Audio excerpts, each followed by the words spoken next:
This episode is brought to you by Amazon. Sometimes the most painful part of getting sick is the getting better part. Waiting on hold for an appointment, sitting in crowded waiting rooms, standing in line at the pharmacy, that's painful. Amazon One Medical and Amazon Pharmacy remove those painful parts of getting better with things like 24/7 virtual visits and prescriptions delivered to your door. Thanks to Amazon Pharmacy and Amazon One Medical, healthcare just got less painful. What is Dax, are you? Tracking all our cars on Carvana Value Tracker on all our devices? Yes, Kristen, yes I am. Well, I've been looking for my phone for... In Dax's domain, we see all. So we always know what our cars are worth. All of them? All of them. Value surge, trucks up 3.9%. That's a great offer. I know. Sell? Sell. Track your car's value with Carvana Value Tracker today. Welcome back to Mama Mystery. I am your host, Kelly. And I am your co-host, Austin. And today I am bringing to you a highly requested episode. Kaylee Becerra, this one is for you. We're talking about the Menendez brothers. That was probably really loud. Oh my God. All I know about the Menendez brothers is that there's a basketball card of, I can't remember the player, and in the background, the Menendez brothers are sitting in the stands and you can see them on the card, and supposedly they had murdered somebody and were at this game. Mm-hmm. And that's all Austin knows. So, do you think that's interesting? I do think that's interesting. Or weren't they like floor seats? They were real close, yeah. Yeah, I wonder if it was after the murders. I think it was right after. That's what makes the card so crazy, I think. Oh, okay. Yeah, that would make it crazy because that's a lot of money for some floor seats at a basketball game. Yeah. And it'll blow your mind once you hear all the facts. Yeah. So the Menendez brothers, Lyle and Erik, are names that have been swirling around in the true crime space for decades. It's one of those cases that hits all the marks for a headline-grabbing story. A wealthy, seemingly perfect family living in the beautiful Beverly Hills of California, brutal murders, claims of abuse, and two young, attractive men on trial for killing their parents. But the story of the Menendez brothers is far from straightforward. It's not just about the night they gunned down their parents in their Beverly Hills mansion. It's about what led up to that moment, what happened afterward, and the years of secrets, trauma, and pressure that shaped their lives. Whether you see them as cold-blooded killers or victims of a toxic family dynamic, one thing is certain: the Menendez case is one that still captivates and divides opinions even today.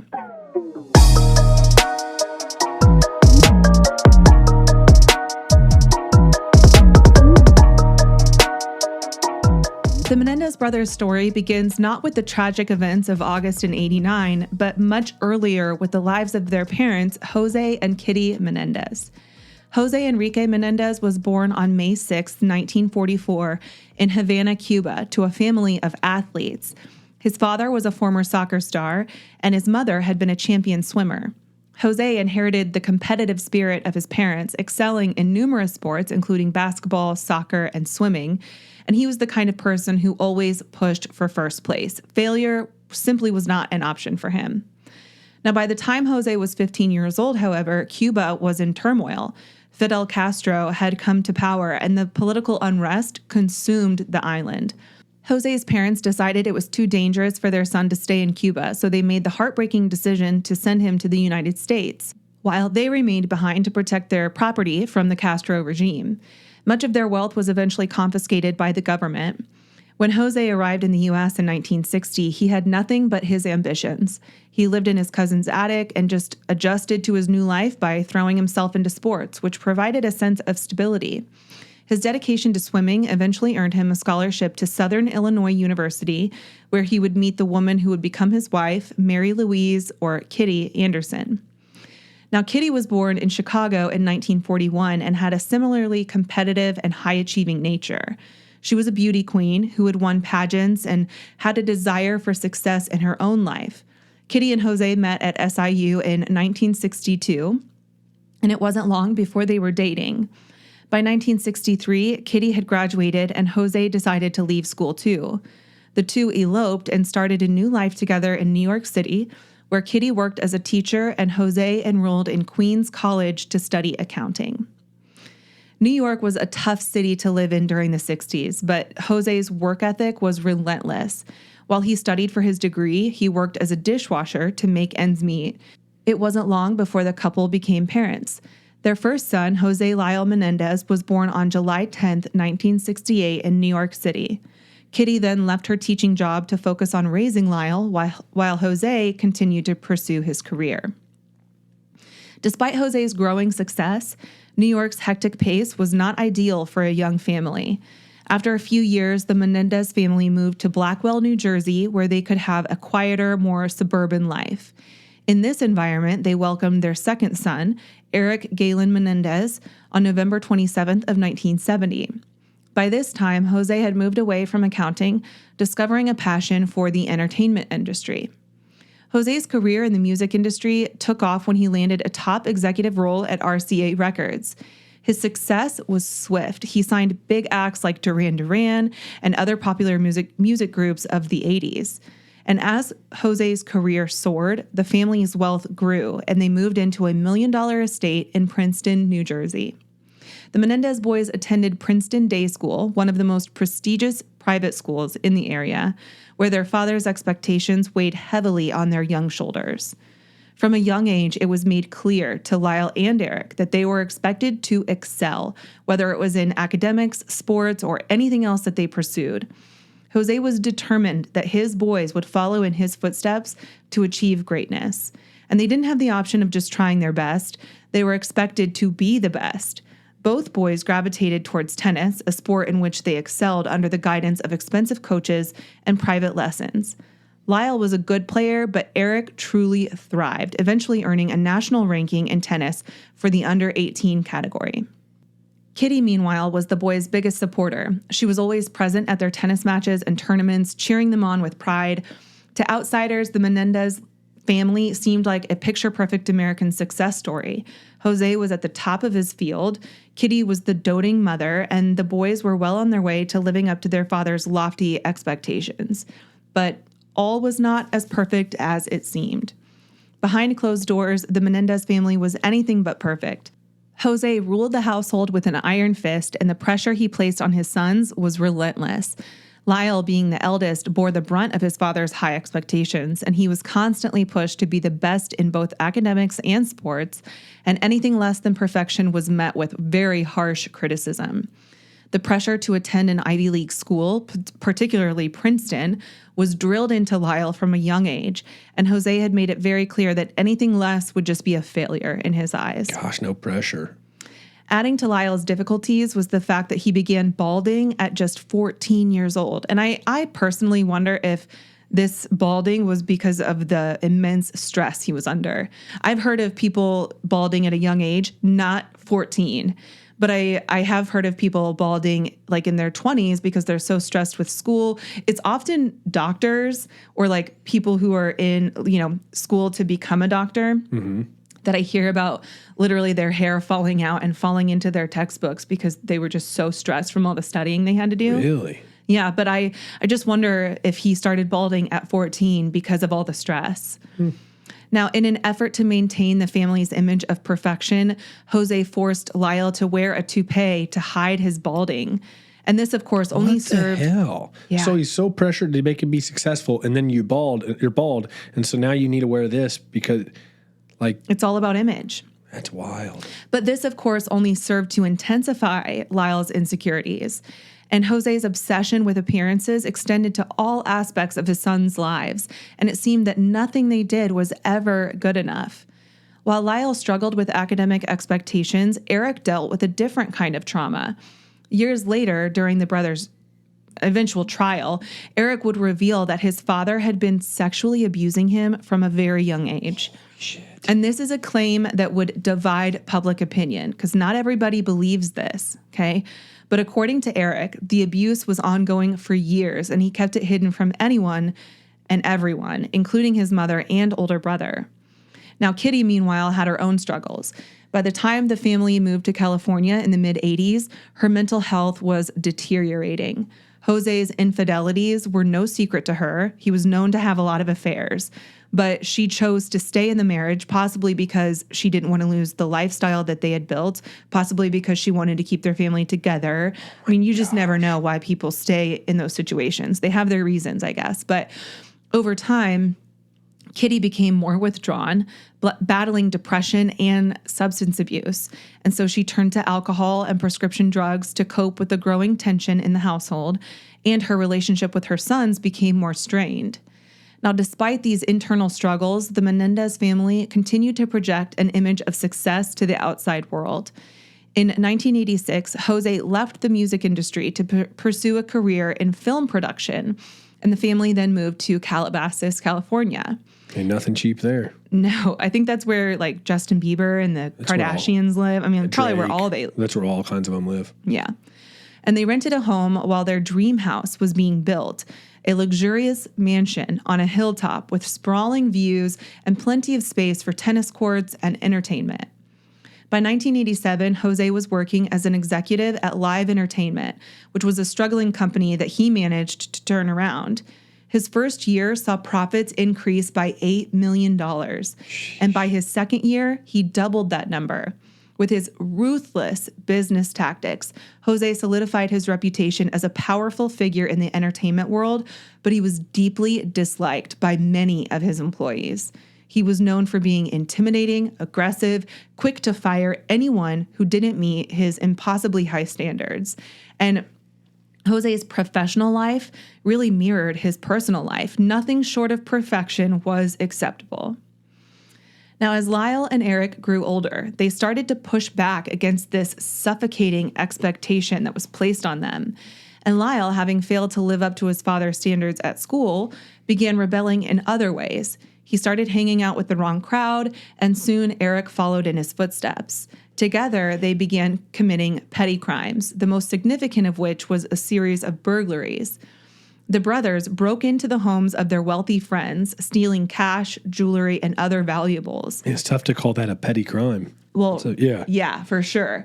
And I have to wonder if all of this was just to literally rebel, because they have everything they could ever need. They don't need to steal cash or jewelry or valuables. They're living in Calabasas. What's the So motive? what is the motive, unless it's just to rebel against the pressure you're under at home? Despite your parents. Yeah. Their biggest haul came when they stole over $100,000 worth of goods from one of their friends' homes. And for the Menendez brothers, these burglaries weren't about the money. It was about the thrill. It was a way for them to exert control in a life where they had very little autonomy. They weren't stealing because they needed the money, obviously. In fact, their family was already incredibly wealthy, obviously. But it seemed like they were just testing the boundaries of what they could really get away with. Their luck ran out, though, when a friend that they had cut out of one of their heists then ratted them out. The police got involved and their parents were notified, but José's reaction was not one of anger over what they had done. It was anger over the fact that they got caught. He wasn't upset about the burglaries themselves. He was upset because they had failed to pull them off cleanly and successfully. And so his image was tarnished. So José's solution was to make Erik take the fall since he was still a minor, while Lyle, who was now an adult, was spared of any serious consequences. What message is that sending your kids? Exactly. On top of all the other messages you've been sending your kids. So Erik was sentenced to community service and was required to attend therapy as part of his punishment. So this is when Erik began seeing Dr. Jerome Oziel, and this is the therapist who would later play a very important role in the unraveling of this entire case. So in 1989, the Menendez family moved into their dream home, a sprawling $4 million Mediterranean-style mansion in Beverly Hills. The house, located on Elm Drive, was the epitome of luxury. It had 6 bedrooms, a tennis court, a pool, even a guest house. It had previously been owned by celebrities like Elton John and Michael Jackson. Sheesh. From the outside, it seemed like the Menendez family had truly achieved the American dream. $4,089,000, according to an inflation calculator, is the equivalent of just over $10 million today.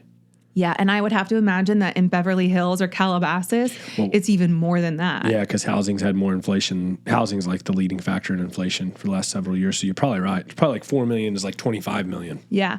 I want to say, and this is just off the top of my head, so it could be wrong, but I want to say that the home that we're talking about sold at one point for $17 million. But I don't know if that's because of the house prices or just because of the notoriety of the home.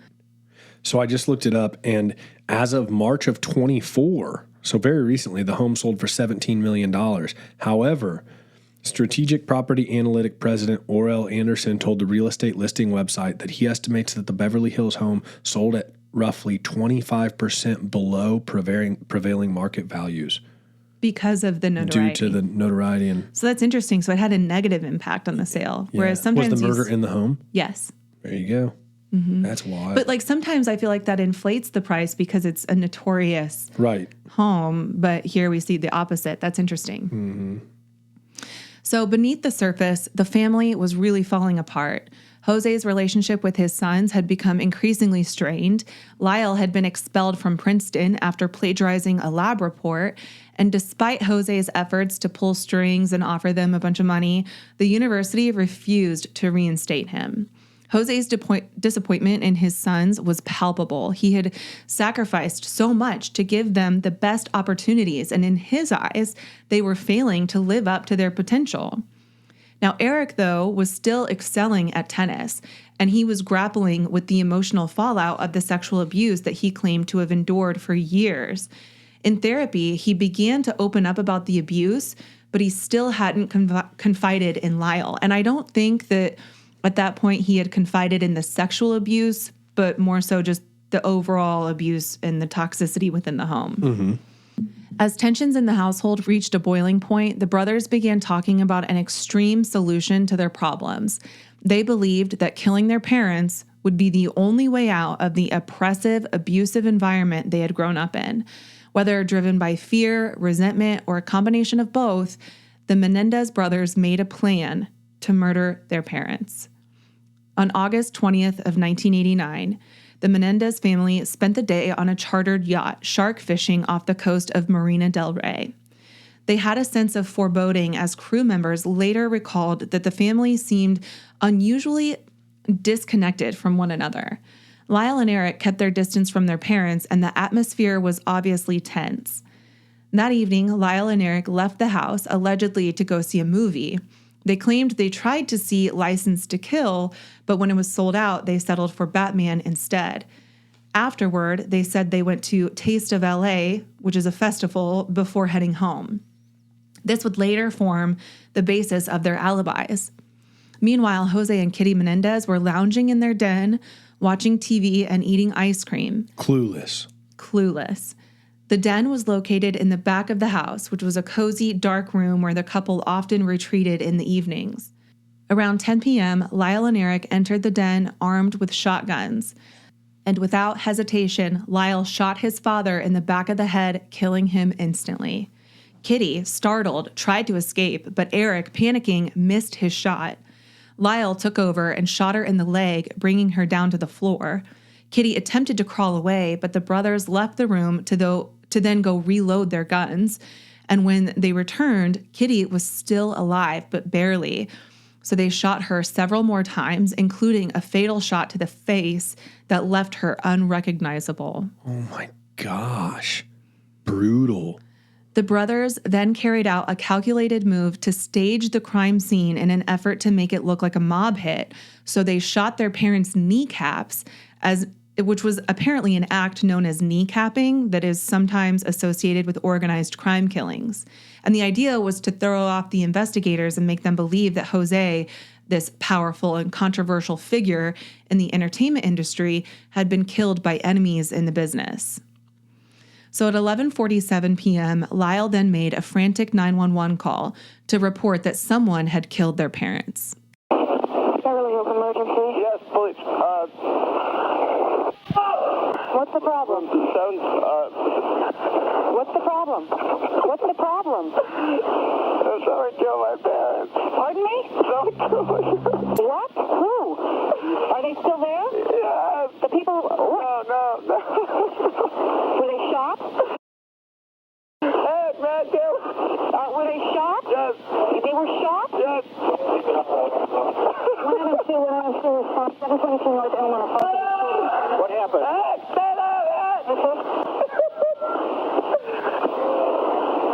have a hysterical person on. We're trying to get screened further. Other units responding.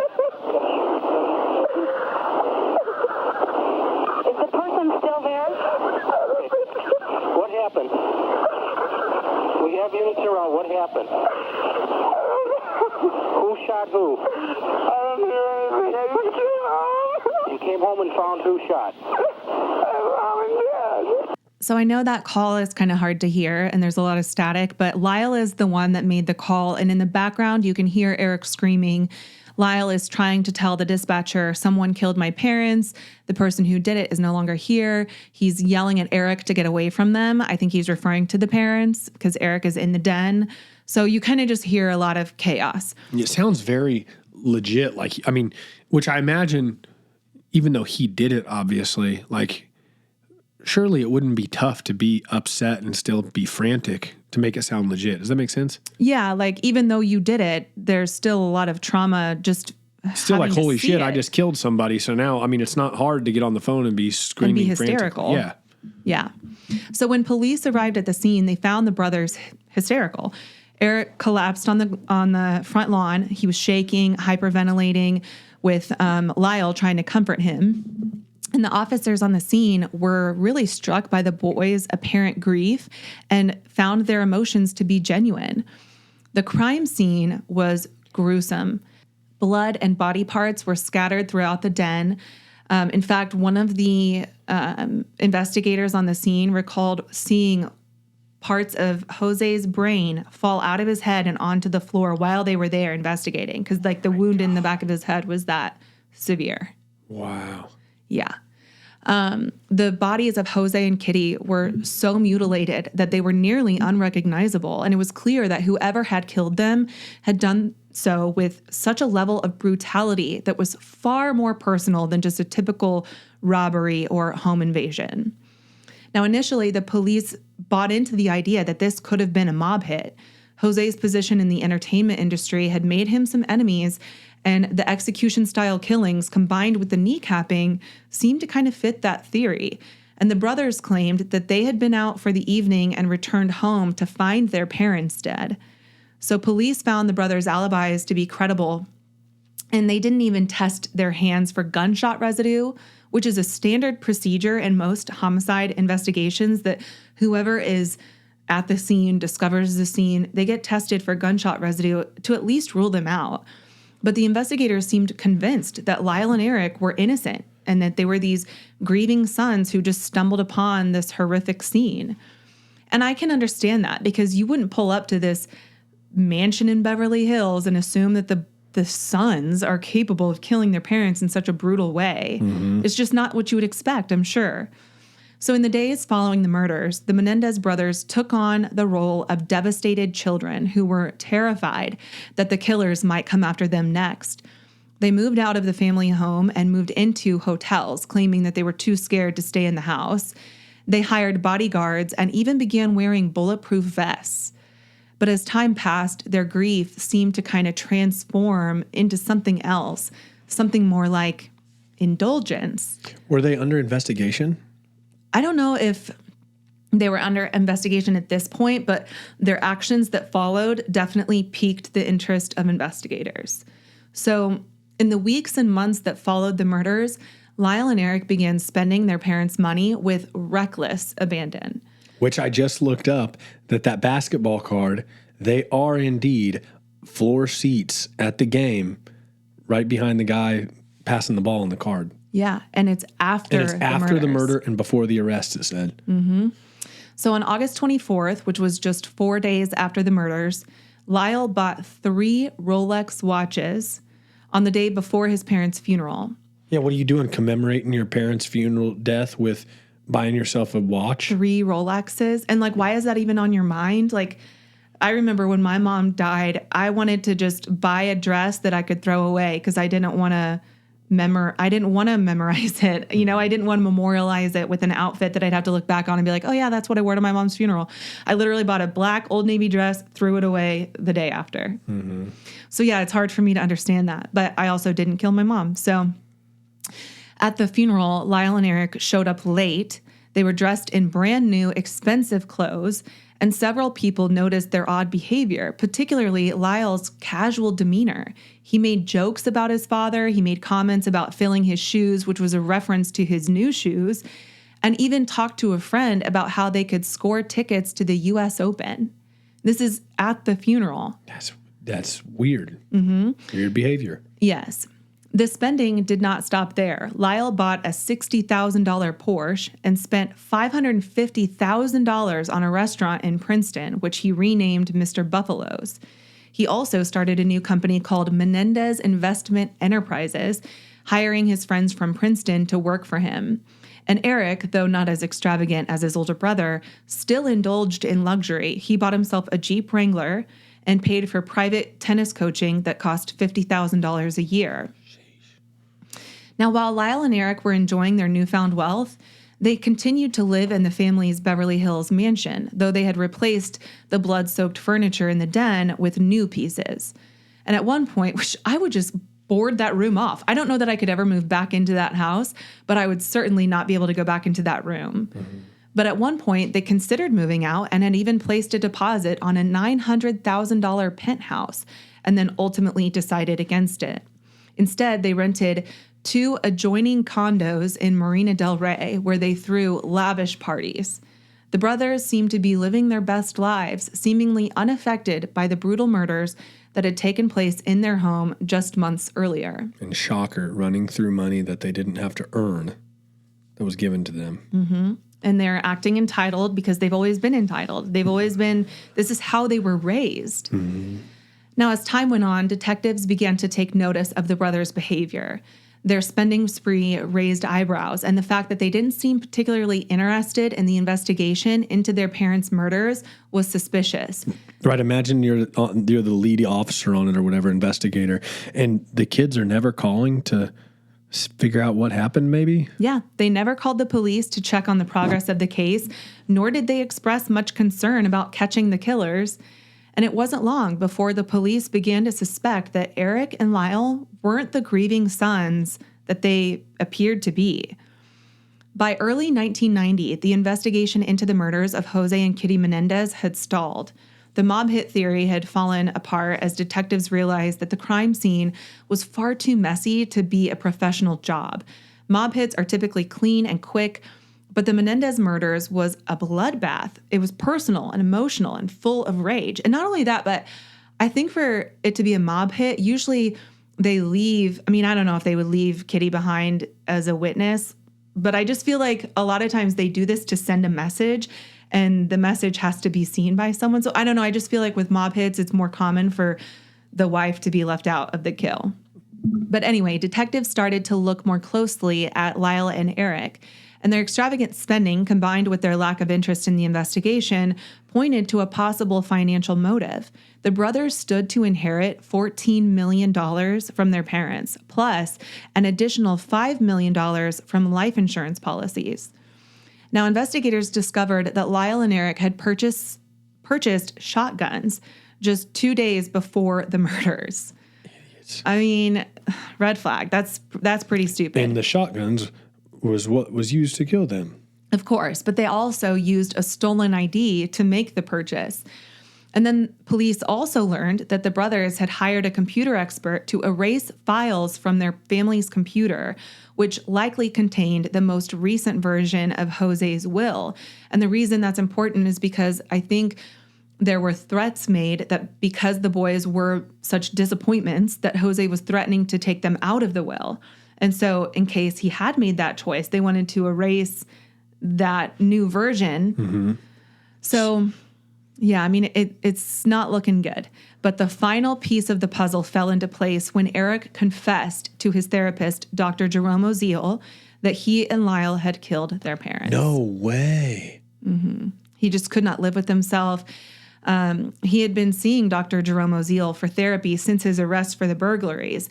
And over time, he had begun to trust Oziel. And then in a moment of weakness, he confessed to the murders. And he described in detail how he and Lyle had planned and carried out the killings. So did the guy just immediately call the police? No, because they had a patient-client privilege. That's what I thought you were going to say.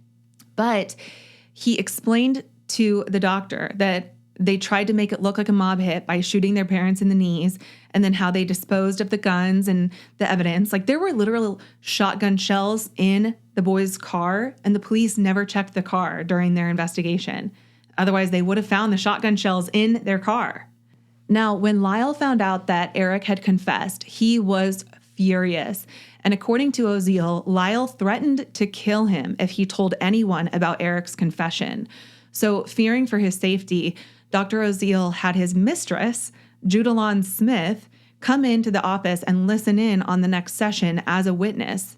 Kind of like, if something happens to me, you're at least here to hear what goes on, right? Mm-hmm. And Judalon, feeling threatened by Oziel's abusive behavior towards her, eventually is the one who went to the police with that information. So it was Judalon, the mistress of the therapist, that ended up being the one to tell the police, hey, these boys have admitted to it. So at that point, armed with this new evidence, the police then obtained a search warrant for these tapes of Erik's confession, which were being kept in a safety deposit box. So Dr. Jerome Oziel recorded almost everything. However, there was a part where they were walking outside while Erik was confessing everything that had gone on. And then Dr. Jerome Oziel was like, let's go into my office and talk, and then recorded it without Erik knowing. Wow. So there's a part that was, confessed that was only heard by Dr. Oziel. But then when Judalon showed up and heard it through the door, she was the one that ultimately went to the police. She knew that the tapes were recorded and in the safety deposit box. She's really the one who kind of blew this case wide open. It's almost like that guy probably said, though, hey, come listen, and then you go tell because I can't. I mean, that could be true. I don't think it's likely, though. I think Judalon Smith was a mistress, and maybe she wanted more from Dr. Oziel than he was willing to give because he had a wife and child. And maybe this was her way of being like, well, I'm going to go to the police and talk about this then, because just as like a scorned lover type of thing. I mean, I don't know, but I think they're all plausible theories. Yeah. So on March 8th of 1990, Lyle Menendez was arrested outside his Beverly Hills home. And Erik, who was at a tennis tournament in Israel, was called back to the U.S. to surrender to authorities. Oh, also, I want to mention that because there were these tapes, originally it was thought that they would be protected by that client-patient privilege, right? Like HIPAA laws or whatever protects you from not, having that used against you in court. Mm-hmm. But because Lyle threatened Dr. Oziel's life, the client-patient privilege was then just washed away, like canceled, because you can't threaten his life. Yeah. So he kind of screwed himself over there. So the Menendez brothers' trial would become one of the most sensationalized legal battles in American history. The media coverage was relentless, and the case quickly became a national obsession. Lyle and Erik were charged with first-degree murder and conspiracy to commit murder, and if convicted, they faced the death penalty. The defense team, led by Leslie Abramson, knew that they couldn't deny that the brothers had killed their parents. So instead, they presented a defense based on years of sexual, physical, and emotional abuse at the hands of José Menendez. Leslie painted a picture of a family torn apart by secrets. And according to the defense, José had been sexually abusing both Lyle and Erik for years. And Kitty had known about the abuse, but had done nothing to stop it. The defense argued that the brothers had killed their parents out of fear and desperation. They believed that their father was planning to kill them to prevent them from going public with the abuse. And Erik and Lyle both took the stand during the trial, providing graphic and emotional testimony about the abuse that they had suffered. They described how José had raped them, used inanimate objects to sexually assault them, and kept them in constant states of fear. Kitty, they claimed, was an alcoholic who turned a blind eye to her husband's actions and even enabled the abuse. Lyle in particular testified about the pressure he felt to live up to his father's expectations. He recounted how Jose had forced him to wear a toupee to hide his premature balding, and how nothing he ever did was ever good enough. Erik spoke about the emotional toll of the abuse and how he had lived in constant fear of his father and how he tried to confide in his mother only to be dismissed. The defense strategy was clear. They wanted the jury to see the brothers as victims of a lifetime of abuse who had acted out of fear rather than greed. Now, the prosecution, led by Deputy District Attorney Pamela Bosanich, presented a very different narrative. Real quick. Oh, sorry to interrupt. Go ahead. You know, if they wouldn't have acted out of such greed after the fact, you would almost have to sit there and feel empathetic. Like, man, were they, like, is there any proof they were getting raped or sexually abused? And, like, obviously all this other stuff. And it's not that it ever makes killing okay, but it's like, I don't know, it makes you think. But the greed afterward kind of negates it. Like when you bought 3 Rolexes 3 days later and all this other stuff, it's like, man, that kind of tarnishes your alibi. Yeah, it definitely makes you wonder, like, what the motive really was. Because then it's like, oh, well, that makes sense to the outsider looking in, not knowing about what was going on behind closed doors. But the thing is, the brothers had family come and testify to witnessing some of the abuse that the boys endured. So one of their cousins came forward and testified that she remembered when one of the boys was like 8 years old and told the cousin that their dad had been touching them down there and was like graphic about the detail. And then another family member testified about the abuse that they endured. Like one of the boys wasn't a great swimmer, so Jose held him underwater to force him to learn how to swim better. And then there was one time when Erik was crying and he was maybe 6 or 7 years old, and Jose wanted him to stop crying, so he punched him with a closed fist to try and get Erik to stop crying. Now, of course, this just made Erik cry more. He's 6 or 7 years old. Even 10, 12 years old, that's horrific. Right. So all these family members came out and testified to witnessing some of the abuse that the boys endured, and not one person came forward as a character witness for Jose or Kitty to say that Jose was actually a good guy. And I don't know if there was any about Kitty, but I know for sure there were none for Jose. Interesting. Okay, sorry to interrupt you. What were you saying? No worries. So the defense, not the defense, the prosecuting attorney argued that the Menendez brothers had killed their parents for financial gain. And they pointed to that extravagant spending spree that followed the murders as evidence that Lyle and Erik were motivated by greed, not fear. And Pamela Bosanich argued that the brothers had carefully planned the murders, purchasing the shotguns in advance and staging the crime scene to look like a mob hit. She dismissed the claims of abuse as fabricated defense attorney strategy to garner sympathy from the jury. And the prosecution painted Lyle as the mastermind behind the murders, with Erik following his lead. The trial was a media circus with live television coverage, constant updates on the proceedings. It was a circus. It was all over. You couldn't miss it. And the brothers became this tabloid fodder, and public opinion was sharply divided. There was even an SNL skit they were constantly mocked. Like, while this was going on, SNL did a skit on the brothers because they were in this trial in like pastel sweaters, and it was clear that their defense was trying to make them look like boys and not so much as men. So they're coming to court in like these collared shirts with pastel sweaters, like they're ready to go to the country club. But a lot of people kind of saw through that. And so some people believed the brothers' claims of abuse, while others saw them as these spoiled rich kids who murdered their parents for money. So after both of which could be true. Right. And honestly, I kind of think they can both be true at the same time. Me too. That's what I'm saying. Yeah. So after months of testimony and evidence, the trial ended in a deadlock.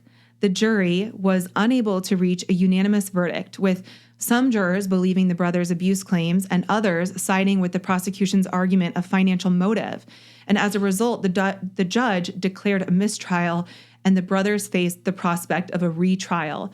But here's the interesting thing. The jury was split, with the women believing the boys and the men believing it was motivated by greed. Is the jury trying to identify whether or not they did it, or?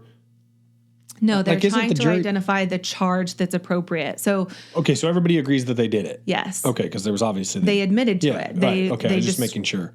So they're trying to decide between type 1 and type 2 murder? They're trying to decide degree. between first-degree murder or manslaughter Okay, got it. or second degree, but just a lesser charge. Listen to me say type. What an idiot. It's okay. You're adorable. One sec. I'm getting a phone call from the kids at school. Okay, we're back. Everything's fine. Everybody's fine. But anyway, the second trial began in October of 1995. But this time, the defense was not allowed to focus as heavily on the allegations of abuse. And the media was also barred from televising the proceedings. And so the public's interest in the case had waned somewhat by this point. Now, the prosecution stuck to its original argument that Lyle and Erik had killed their parents for financial gain. And this time, the defense's strategy wasn't as effective without the emotional testimony about the abuse. And the jury found both brothers guilty of first-degree murder and conspiracy to commit murder. So the uproar about this is that is essential to understanding why this crime took place, right? How can you decide that the abuse allegations aren't allowed? Because now all the jury is left to believe is, of course, this is done for greed. Right? I mean, like on the other side, what if you said, hey, nothing about money is allowed? Right. You can't remove half of the story. Right. Right. Weird. Half of the evidence, pertinent evidence, witness testimony. Mm-hmm. Yeah. So, yeah, it definitely came as a shock. And I almost wonder if this was an attempt by the judge and DA. Now, this is just my opinion. But around the same time, the OJ trial was going on. And OJ was famously acquitted for the murder of Nicole Brown Simpson and Ron Goldman. And this was also after the LA riots had taken place. And so I wonder if this was the judge or the DAs or the city, whatever, their attempt to be like, well, we obviously might have screwed up a little bit with OJ. Obviously, this man was acquitted. We can't let these guys go too, or everyone's going to think you can just get away with murder in this town. So I don't know. Part of me wonders, just the conspiracy theorist in me wonders if part of the decisions to leave the emotional or the abuse evidence out was motivated by that. It's interesting. Does that make sense? Yeah. Okay. So anyway, on July 2nd of 1996, Lyle and Erik Menendez were sentenced to life in prison without the possibility of parole. The death penalty had been taken off the table, but the brothers would spend the rest of their lives behind bars. For the first 22 years of their imprisonment, Lyle and Erik Menendez were housed in separate prisons. So despite their close bond, they were not allowed to see each other, and they communicated primarily through letters and through their wives, both of whom had married the brothers while they were in prison. Man, that's love after lockup crap. I don't really believe in that. Listen, this is crazy. So Lyle actually got married twice. First to a girl named Anna Erickson, who I think was a model. They got married in 1996. She sent him a letter during the trial, and I guess they just kept in touch. But they eventually got married despite never even touching each other. And they were actually married, I guess if you can call it that, in a not so legal ceremony over the phone. But this marriage ended in divorce in 2001 after Anna discovered that Lyle had been corresponding with other women. Now, can you imagine? This is just silly. Can you imagine starting a relationship with someone in prison, marrying them, despite the fact that they're never expected to be released from prison? You're there for them. You send them money. Surely you stay faithful despite the fact that you get no physical intimacy or even as much as a hug or a kiss from your own spouse, only for them to go and cheat on you. I would simply throw myself from a tall roof. If you're the person that married him, though, what are you thinking? Did they get money from the Menendez? I doubt Menendez it. still have money? I don't think so. Okay, then that person's stupid anyways. Well, Anna and Lyle split in 2000. Can't be an unpopular opinion. Like, people listening to this got to be like, yeah, no doubt.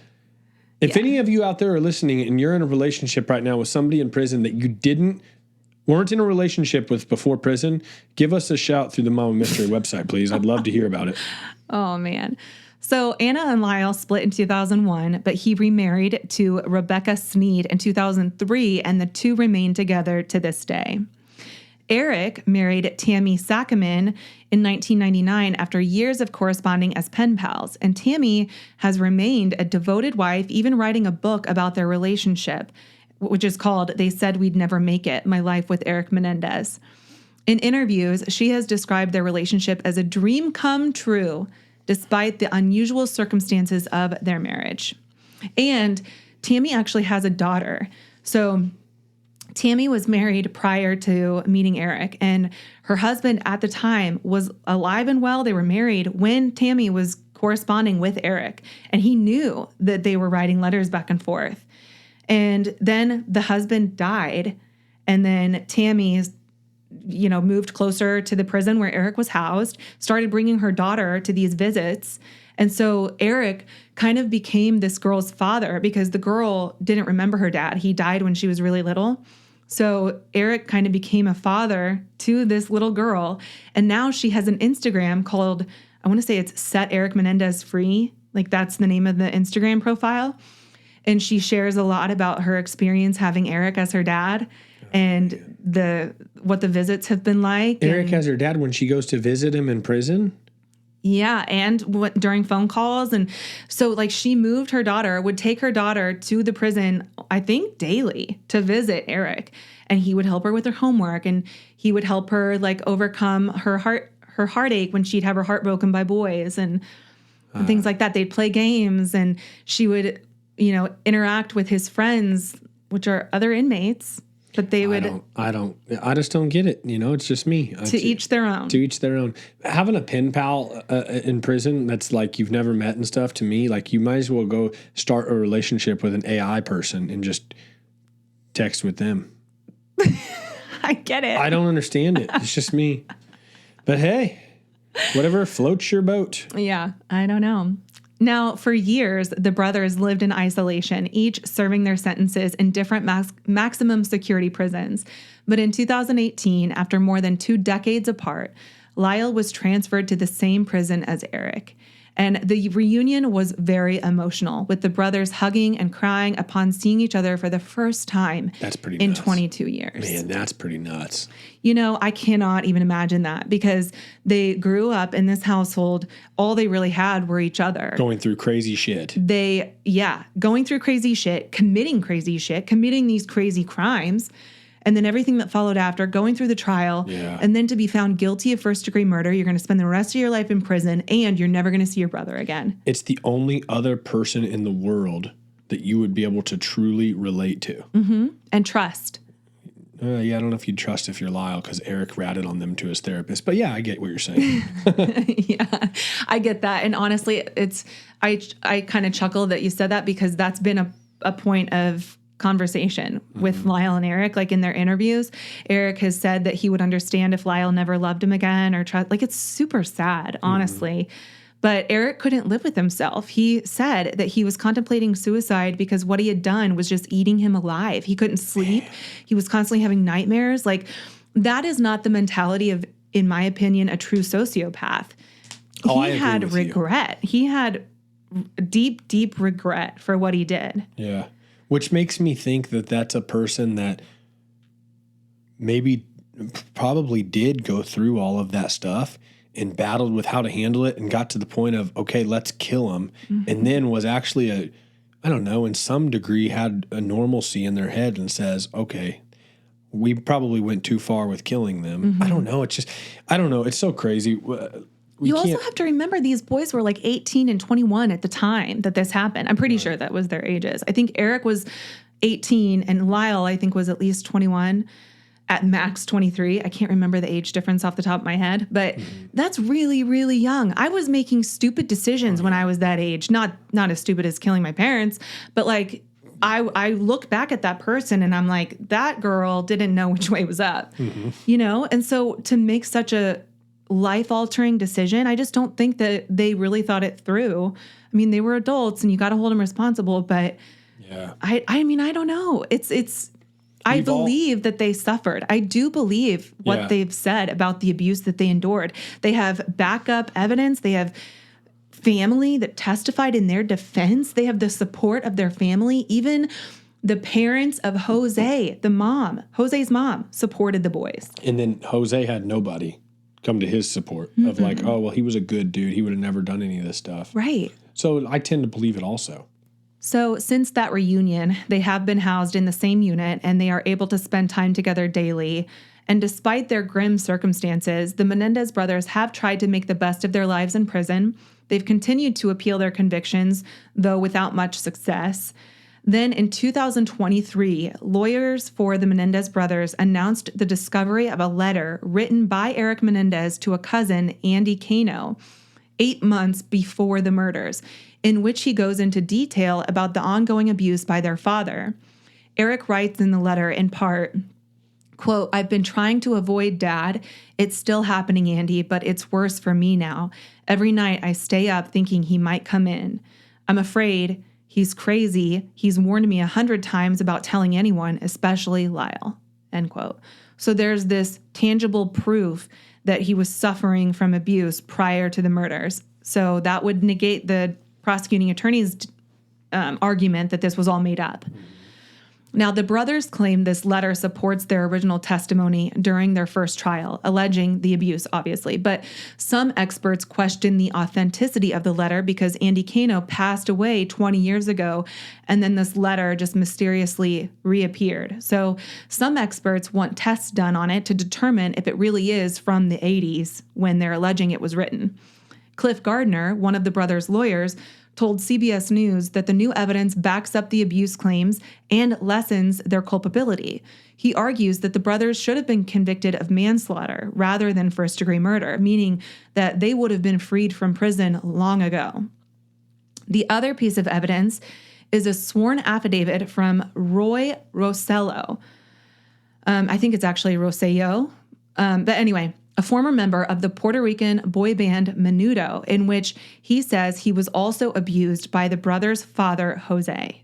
Wow. Now, both pieces of evidence were highlighted in a habeas corpus petition that Gardner filed in May of 2023, arguing that the brothers' convictions should be overturned based on these new pieces of evidence and the way the second trial was handled, because they weren't allowed to even talk about the abuse. CBS News reported that the LA County District Attorney's Office is investigating the claims in the petition, and the LA County DA's office has been reviewing the case and the new evidence and recently said they wanted an extension on the time needed to make their decision, which gives me chills because I feel like, in my opinion, that means that there's some hope and that maybe we should be hearing their response here pretty soon. But it seems like they're really putting some time into looking at this new evidence and trying to decide if they deserve to have their conviction vacated to a lesser conviction of manslaughter. And potentially get some freedom in their life. Yes, and if that is the case, they will have already served the maximum amount of time that a manslaughter charge carries, so they would be set free. I was curious how old they were now. They're 56 and 53, and it did 21 and 18 was how old they were. Okay. Now, over the years, public opinion on the Menendez brothers has shifted, and at the time of their trial, many people viewed them as greedy, spoiled brats who killed their parents for money. But in recent years, there's been a growing sentiment that perhaps the brothers were telling the truth about the abuse that they endured. The Me Too movement and increased awareness of childhood trauma have led some to reevaluate the case with a more empathetic lens. Documentaries, books, and podcasts have kept the Menendez case alive in the public consciousness, and more people are now questioning whether justice was truly served. So the reason why this case has even blown up more, I think, recently is because of all this Netflix stuff coming out. So Netflix just released a series called Monsters, and the series itself is called Monsters, and it showcases different stories. So they showcased Jeffrey Dahmer, and now they're showcasing Lyle and Erik Menendez, and it just recently came out. There's a ton of buzz about it all over TikTok, social media, just everywhere. And the boys have come out to say that, or I should say the brothers, they're not boys now, but the brothers have come out to say that some of the stuff depicted in the series is inaccurate.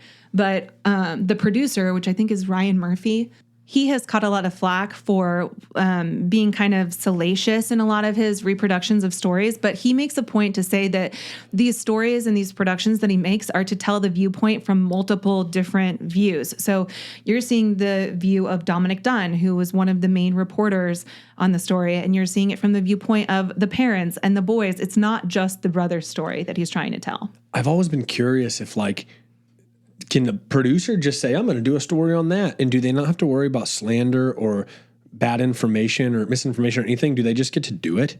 Can you just take a legal case and just say, I'm going to do a story on this and I'm going to sell it to Netflix? I guess so. I mean, if it's based on like multiple testimonies and different people's opinions, then... Like Casey Anthony's documentary. Yeah. You can just come out and just do whatever you want? That one was her, right? Well, yeah, the Casey Anthony with her coming out with her documentary on Peacock, she really slammed her parents. I wonder, I mean, I'm sure that her father could take legal repercussions, but I don't know how far I would go because you have like, I don't know. On HBO, there's a Tiger documentary in Tiger Woods. It's 2-part. It's phenomenal. If you're into sports, if you're into the drama of all this, I mean, I think these type of people would enjoy it. The Tiger documentary, he supposedly completely says, I got nothing to do with it, and there's all kinds of misinformation and blah, blah. But, I mean, he hasn't done anything about it. So I'm just curious if you can just say what you want. I don't know. Doesn't it seem like slander would be a possibility? Well, the actual definition of slander is the action or crime of making a false spoken statement damaging to a person's reputation. Yeah, so if you create a whole entire documentary that's completely inaccurate in your opinion... But that's the thing. That's an opinion. So you're making false spoken statements that are damaging to a person's reputation. But if everything is already out there and you're just kind of retelling it, then maybe you're not. Maybe they can't hold you. It's just like us podcasting, I guess. Yeah. Well, there you go. Exactly. That's why I said I ever said anything. Don't come for me. Okay. And now to wrap this up. The story of Lyle and Erik Menendez is obviously a tragic one, no matter how you look at it.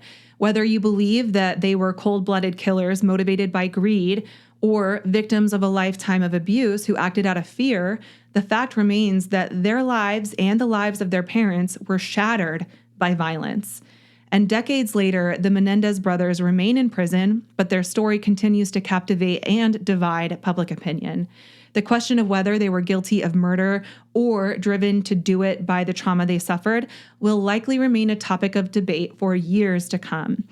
Now, whatever ends up happening with this habeas corpus petition, I will let you guys know. I'll be sure to update you because if they get released, that will be earth-shattering. It will be big. It will be a big effing deal. So, and if they don't, then that'll be pretty depressing, I'm sure, for them. I'm sure it'll be very disappointing and shattering for them also. I want to watch that documentary. That's interesting. I think you should. This one's really interesting to me. I watched it. I watched both. So I watched the Menendez brothers series, the Monsters series, and I thought it was very fascinating.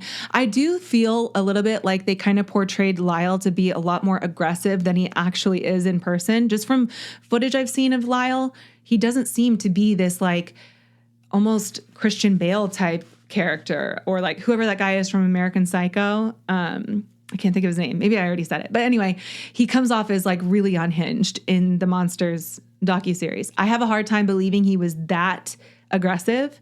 But then the documentary that came out, which is actually supported by the brothers, I mean, it really kind of says a lot of the same stuff. And it is very interesting. I do believe the brothers. I'm curious to know what you think. So if you're listening on Spotify, there should be an option to comment on this episode.